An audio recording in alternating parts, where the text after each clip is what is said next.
Mia, do you realize what an outrageous thing you've done? Hello, Martha. Outrageous? I'm not sure what you're referring to. Don't play dumb with me. You seduced my Kyle, convinced him to dissolve your arrangement to live together, and then just up and moved out on your own. Excuse me? Seduced him? Dissolved our argument to live together? If we're being accurate here, Kyle was the one who proposed ending the arrangement. There's no way that's true. My Kyle, who loves me more than anyone else in this world, would never suggest such a thing. I am his mother, for crying out loud. Is that so? Well, Kyle didn't tell me anything remotely like that. Maybe you misheard or misunderstood something? The truth is, Kyle and I were only living together because David was still in the picture. Now that David has decided to leave, having finalized his decision to divorce you and move out, there's no longer any point in Kyle and I continuing to live together. What did you just say? That's how things stand, Martha. If you have more to say on the matter, I suggest you take it up directly with Kyle. He is clearly holding back his feelings out of consideration for you. That's why I, his mother, am speaking on his behalf. Well, excuse me, but I'll be taking my leave now. You should have the decency to figure these things out without me spelling them out for you. By the way, I haven't received the new address for where you moved. What kind of person just leaves without notifying anyone?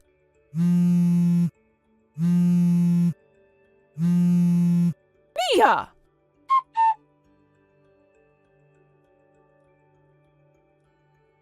Mia, where are you? Why aren't you at home? Good evening, Kathy. I moved out, so of course I'm not there. Didn't your mother tell you?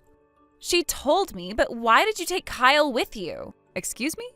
I heard this whole thing about you being the one who insisted on dissolving the arrangement to live together. Stop dragging Kyle into your mess. For your information, Kyle is my husband, and it seems like your mother passed along some misinformation.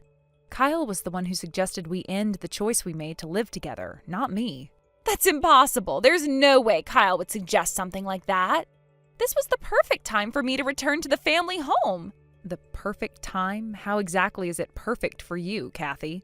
You cheated, got divorced, and now you're back at your parents' place as a failed returnee. What's perfect about that? That's irrelevant. To Kyle and me, that's just a minor detail. He's always been so family-oriented and has adored me, his big sister, more than anyone else in the world. There's no way he'd choose this moment to stop living with us. Oh no, not this again. What's that supposed to mean? It means you should stop being so self-absorbed.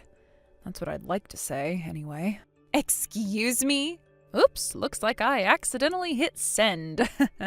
You little... Anyway, I'll be taking my leave now. Wait a second, you still haven't told me your new address. Where did you move to? How could you not share something so important? Mia!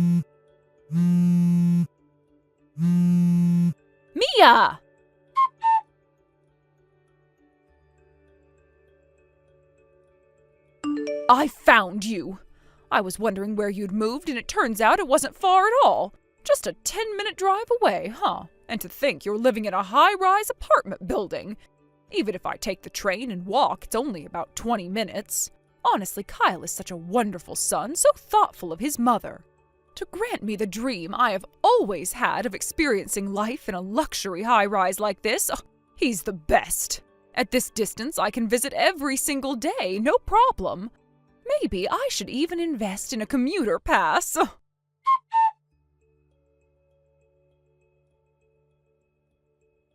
I heard from my mother. It turns out you didn't move very far away, huh? See, I knew it. Kyle really does love me so much. So, Mia, how do you feel now that the truth is out? Kyle may seem like he just goes along with whatever you say, but secretly he's doing everything for me. The sister he adores the most. Who would have thought he'd prepare a luxury high-rise apartment just for me? Isn't it shocking? It must have completely blindsided you, right? But in the end, this is my win. With the apartment so close, I can visit daily without any issue. I might actually need to buy that commuter pass after all.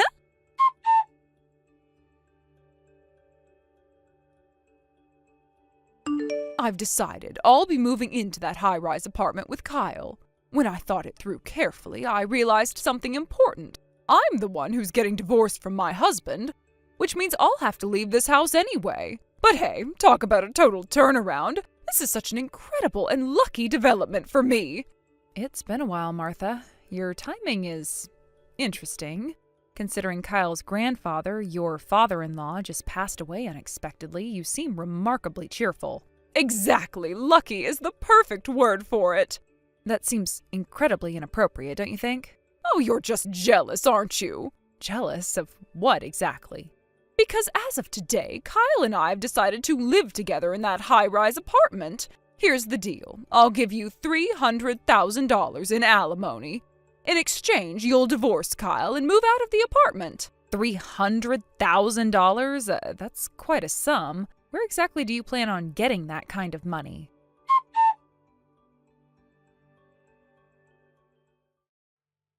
Let me explain that part.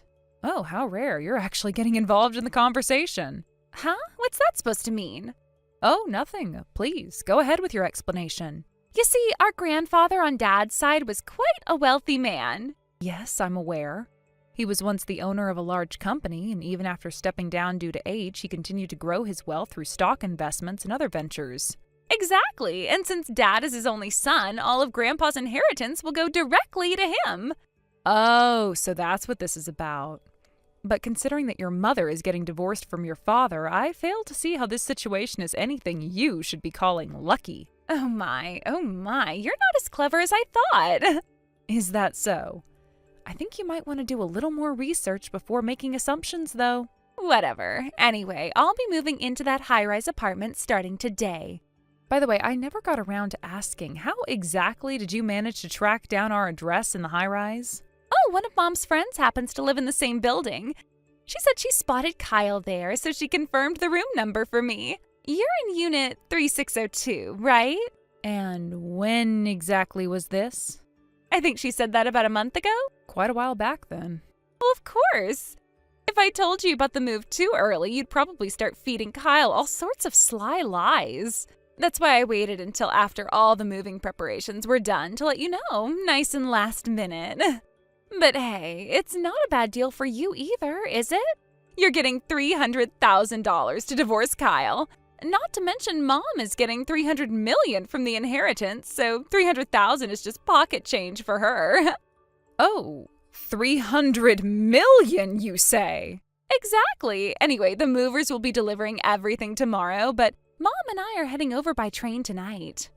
Is that so? You'd better sign those divorce papers and pack up your essentials before we arrive. Not that showing up now will make any difference.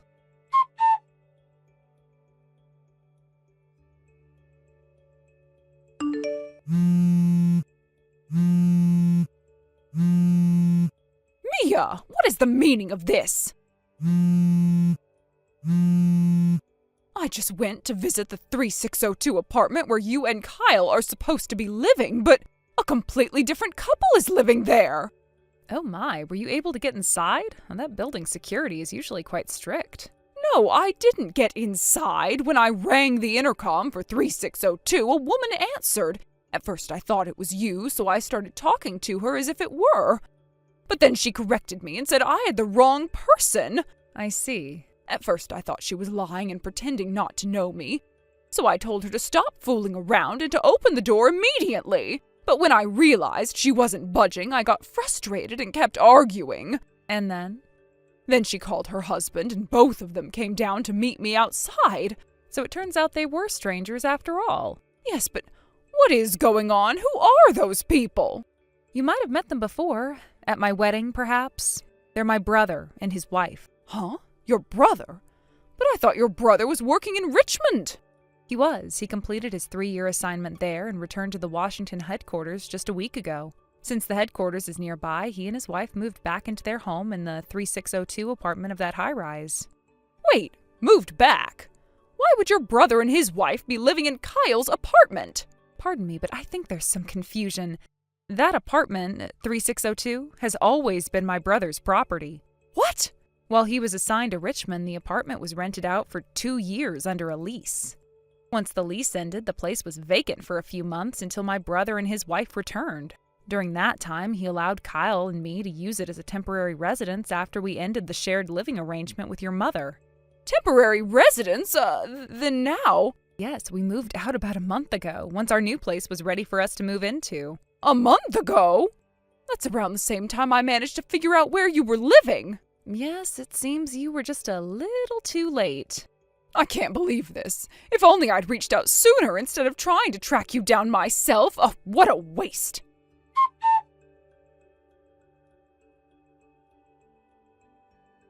Your current address. Hurry up and tell me. I'm not telling you. We don't care about you. We just want to know where Kyle is. You're irrelevant since we're going to make you divorce him with that $300,000 anyway. Are you still clinging to that plan of paying me $300,000 for a divorce? I mean, $30,000, sure, that's within the ballpark of a reasonable figure that I might understand where you're coming from, but $300,000? Doesn't that seem a bit wasteful to you? That's just how much Kyle is worth, so hurry up and hand over my adorable little brother. Once you do, I'll make sure to transfer the $300,000 to you. Kathy, you think I'd be gullible enough to believe in a sum of money that doesn't even exist? Oh my gosh, $300,000? Oh, yay, lucky me! I'm sorry, but I'm not that naive. Excuse me? What do you mean money that doesn't exist? My mother is absolutely going to get $300 million, you know. So what you're saying is that your father inherited $600 million in total. Exactly, which is why half of it will go to my mother when they finalize the divorce. Are we talking about the division of assets during the divorce proceedings? Yes, of course. Well, I'm not sure if this $300 million includes inheritance taxes or not, but let me clarify something for you. Inheritance money is not subject to asset division during a divorce. What? That's how the law works. Inheritance funds that your father received won't be transferred to your mother at all. What are you saying? If you don't believe me, feel free to ask your father directly. I heard your parents' divorce was finalized today, so I imagine all of these matters have already been settled. Wait, what? I need to check this with my mother right away.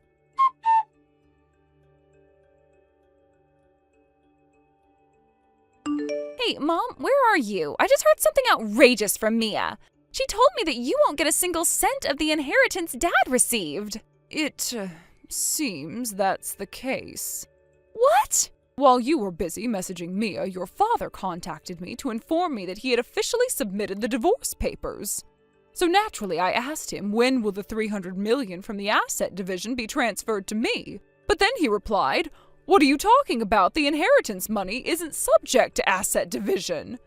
And he added, the only money subject to division is $20,000 from our joint savings. Only $20,000? That's right.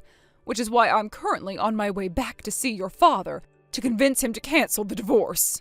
Wait, let me come with you.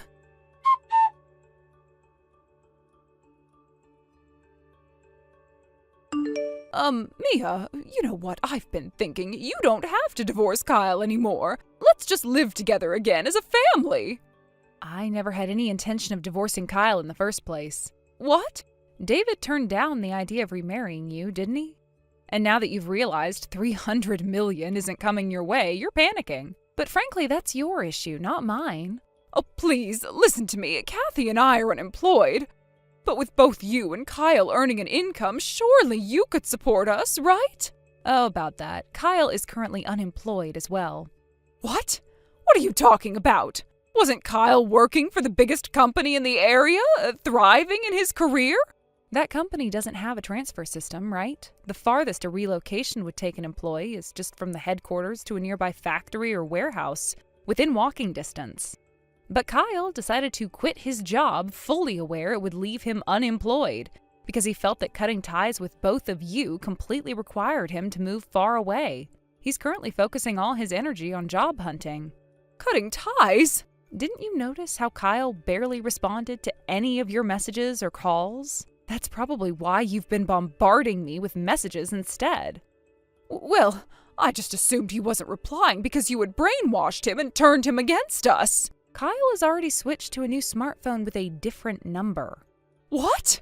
To help him focus entirely on his job search, I volunteered to handle all communications from you and Kathy. I've been holding on to his old phone with his previous contact info. That phone will soon be deactivated. What did you just say? Surely you've realized the truth by now. Kyle has struggled for years with the overwhelming suffocation caused by his mother's excessive affection and his sister's meddling. What are you talking about? When we got married, the condition you set, living together, was something he reluctantly agreed to. But from the very first day of cohabitation, your constant attempts to belittle me as a daughter-in-law pushed him into deep regret. When the drama of David and Kathy's divorce emerged, Kyle saw it as an opportunity. Using the ensuing chaos as cover, we quietly moved out of the house. No way. Kyle left you a message. Here's what he said. Please live the rest of your lives as though your son and brother no longer exist in this world. And goodbye forever. Oh, that's not true. Kyle would never say such a thing. Oh, he did. Actually, when we moved into our new place, Kyle was so overjoyed that he couldn't stop laughing. The sense of freedom must have been overwhelming. Liar! Kyle wouldn't. Give him back. Give me my son back.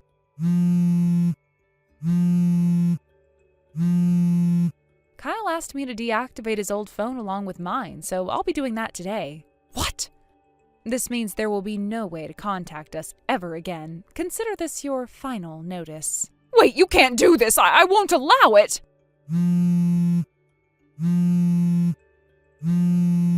How am I supposed to live like this? This is impossible.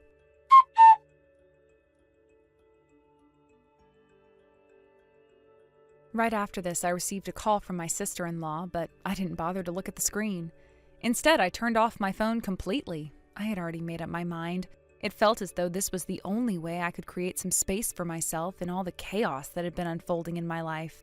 The call was most likely about some urgent matter, but after everything that had happened, I didn't want to deal with any more of their problems or involvement. I couldn't bear the thought of being dragged back into their web of lies and irresponsibility.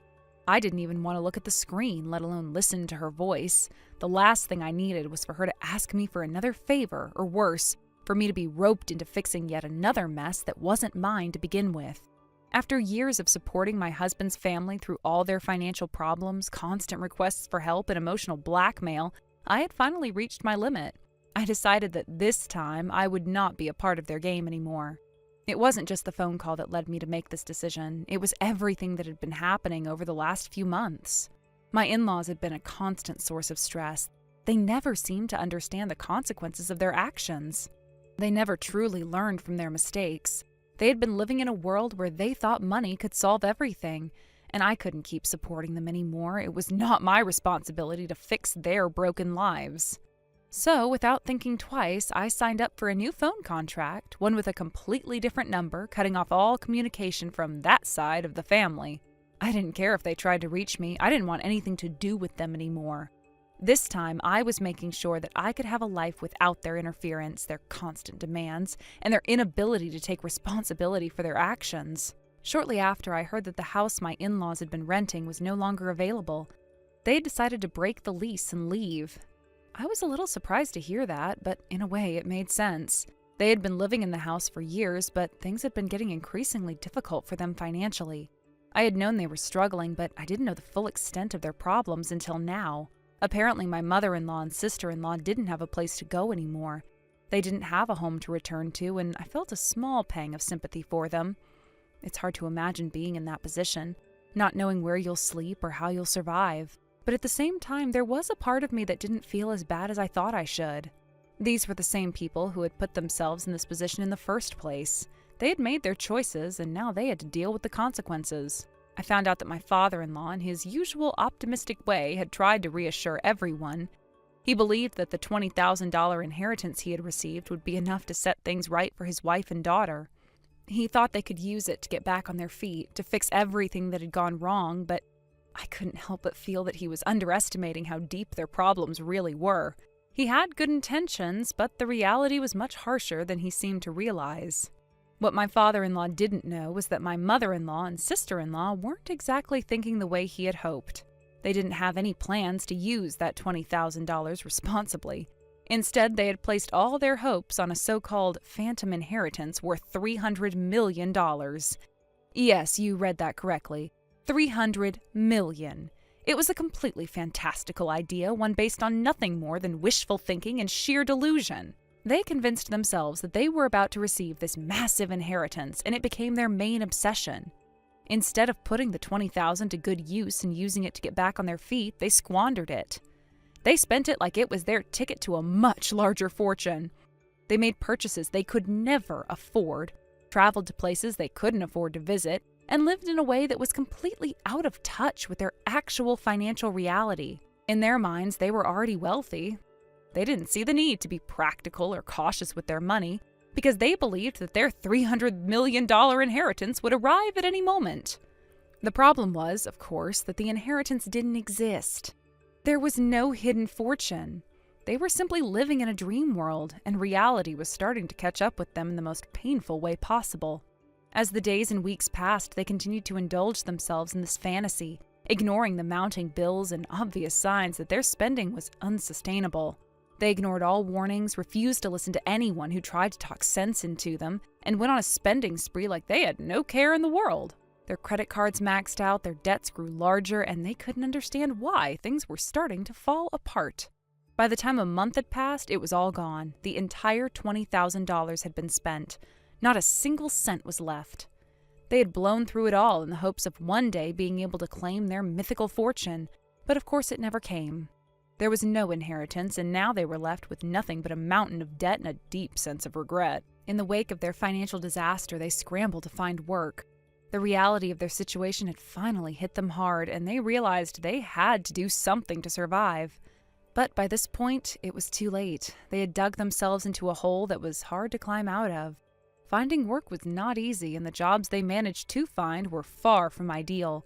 They ended up taking live-in positions, jobs that required them to work and live in the same place just to make ends meet. The live-in work wasn't glamorous. It was the type of job that most people would rather avoid. But for my mother-in-law and sister-in-law, it was their only option. They had no choice but to accept it if they wanted to keep a roof over their heads. I couldn't help but feel a sense of irony, knowing that they had once been so obsessed with living a life of luxury, and now they were barely scraping by. From what I heard, they were struggling day by day, living paycheck to paycheck. Their work wasn't fulfilling, and they felt trapped in their situation. It was humbling for them, but in a way it was a wake-up call. They couldn't continue living in a fantasy world where everything was handed to them. The reality of their situation was harsh, but perhaps it was what they needed to truly understand the value of hard work and responsibility. As for me, I've moved on. It hasn't been easy, but I've found peace in my decision to cut ties with them. I no longer feel responsible for their well-being, and I'm no longer burdened by their problems. I've learned that I can't fix everything, and I can't change the way they choose to live their lives. But I can control my own life, and that's exactly what I intend to do. I hope, for their sake, that they eventually learn from their mistakes, but I won't be holding my breath. 2 months later, my husband Kyle had successfully found a new job. It had been a long and challenging period for both of us as we navigated the uncertainty of his job search and the financial strain that came with it. The pressure was overwhelming at times, and there were moments when it seemed like things might never get better. But through it all, we managed to stay strong together. Kyle had always been a hard worker, and after a few interviews and some intense preparation, he was finally offered a position that felt like the right fit for him. When Kyle told me the news, I couldn't help but feel a sense of relief and happiness wash over me. It was as though a heavy weight had been lifted from our shoulders. The tension that had been building over the past few months seemed to dissipate, and for the first time in a long while, we were able to look forward to the future with a little more hope. I knew that this new job would give us both the stability that we had been desperately craving, and I couldn't wait to see how it would change our lives. Now that Kyle was back on his feet and we were settling into our new routine, we began to talk about the next steps in our life together. One of the things we had both been looking forward to was starting a family. We had talked about it before, but the timing had never seemed right. There had always been obstacles. Whether it was his previous job demands, financial worries, or just the uncertainty of life in general. But now, with Kyle employed again and things beginning to feel more stable, we knew it was time to start planning for the future we had always dreamed of. We sat down one evening, just the two of us, and started talking about our goals and hopes for the next few years. The conversation flowed easily, as it always did when we were talking about our future. We discussed our desires for a family, how we both wanted to become parents, and what kind of parents we hoped to be. It was exciting to think about the possibilities, and we found ourselves smiling as we talked about the little details, how many children we wanted, where we would live, and the life we hoped to build together. It felt like a new chapter was opening for us. The past few months had been full of uncertainty, but now we had overcome that hurdle. We were able to dream again. Kyle spoke about his desire to provide for our family, to create a secure environment where our children could grow up happy and healthy. I shared my excitement about the idea of being a mother, of nurturing and raising a child in a loving home. We both knew that starting a family would require careful planning and sacrifice, but we were ready for it. We had always been a team, and this was no different. As we talked, we both agreed that we needed to take things one step at a time. We didn't want to rush into anything, but we also didn't want to wait too long. We knew that starting a family was a big decision, and we wanted to be sure that we were both ready. We talked about the steps we would need to take, getting our finances in order, preparing our home, and making sure that we were both emotionally ready for the challenges of parenthood. I couldn't help but feel a sense of excitement as we discussed the future. It was a relief to finally be in a place where we could look ahead with hope instead of anxiety. The road ahead wasn't going to be easy, but we were determined to face it together. We both knew that there would be challenges along the way, but we were confident in our ability to handle whatever came our way. With Kyle's new job, the stability it brought, and our shared vision for the future, I felt like we were finally in a position to make our dreams of starting a family a reality. As we wrapped up our conversation that night, I felt a renewed sense of optimism. We were both excited for the next chapter of our lives, and I knew that no matter what, we would face it together. There would be tough times ahead, but with Kyle by my side, I knew we could handle anything. Our journey had just begun, and I was ready for whatever the future had in store for us. Thank you for watching and listening. We hope you enjoyed the video. Don't forget to like this video and subscribe. Also, feel free to leave a comment about what you thought of the story. We look forward to seeing you at the next story. Thank you for watching. Please subscribe and hit the like button. See you next time.